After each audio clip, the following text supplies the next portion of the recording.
Dobro,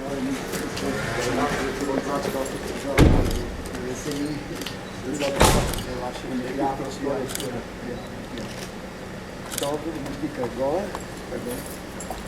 Prosim, izvolite.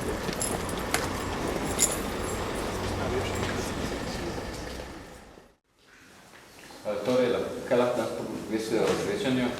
Je bilo kaj konkretnega, novega dogovorjenega? Ali bila sam... To srečanje je bilo nezadovoljanje do nujnosti srečanja, ker nas vežejo nekatera vprašanja cerkve na slovenskem, kako tudi naše škofije z pravno službo, pa smo tako samo bolj diagonalno pregledala, kaj je bilo storjenega v tem času, v teh zadnjih letih, predvsem, kar se tiče tega zakona o verski svobodi, smo govorili, kaj je splošno znano, tudi vprašanje denacionalizacije, koliko je bilo uresničeno, koliko še nas čaka. In tako smo čisto v kratkih mislih nekako izmenjala eno in drugo stališče. To bi bilo glavno vse z moje strani. Kaj še vas čaka glede denacionalizacije? Mi smo, kar se naše škofije tiče, imamo nekaj objektov, ki so še vprašanje rešitve denacionalizacije. Mislim na pokrajinski arhiv v Mariboru, na glasbeno in baletno šolo in potem še na tretjo gimnazijo.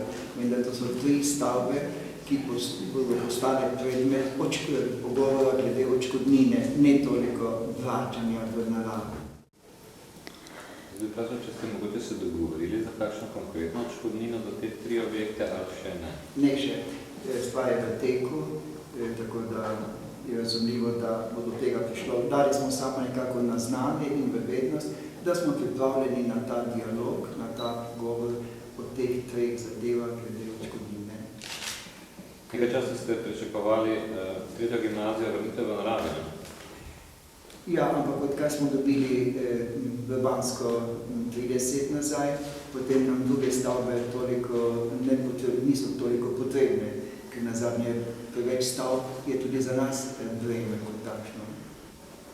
Zato smo nekako dali v vednost, da smo pripravljeni tukaj stopiti na pot odškodnine. Kako pa je, gospod Šturm, vaše stališče za odškodnine? Glejte, o tem itak se ne moram pogovarjati, kajti v vseh teh zadevah se vodijo konkretni upravni postopki. Tako da sploh o konkretnih zadevah nismo govorila, pogled je bil zelo splošen. Šlo je na nek način za obisk, ki je skušal strniti pregledno oblike sodelovanja med cerkvijo in državo, kajti pri vladi vodim pač komisijo za reševanje odprtih vprašanj z verskimi skupnostmi. Na drugi strani pa po vseh, uveljavljenih evropskih pravilih poteka odprt, pregledni, stalni dialog med verskimi skupnostmi in med državo. Šlo je pač za to. Ugotovila sva z gospodom Račkovem, da smo v tem mandatu sprejeli zakon o verski svobodi. Čez teden dni se začne v Sloveniji zelo pomembna konferenca. To je mednarodna konferenca o verski svobodi, ki se začne prihodnji teden v torek na Brdu, pri Ljubljani. In na nek način tudi dosežke tega zakona predstavi evropski in drugi javnosti.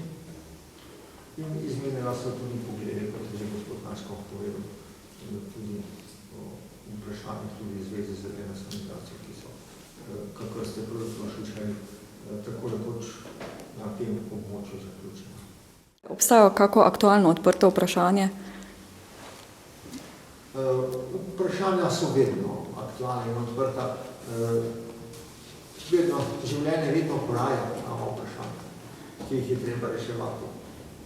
To je pač običajno v vseh takšnih primerih, vendar pa lahko ugotovimo, da ni nobenega takšnega vprašanja, ki bi bilo nerešljivo ali nobenega takšnega vprašanja, ki ga ne bi bilo mogoče reči. V zvezi s tem, okoli česa danes tekla beseda?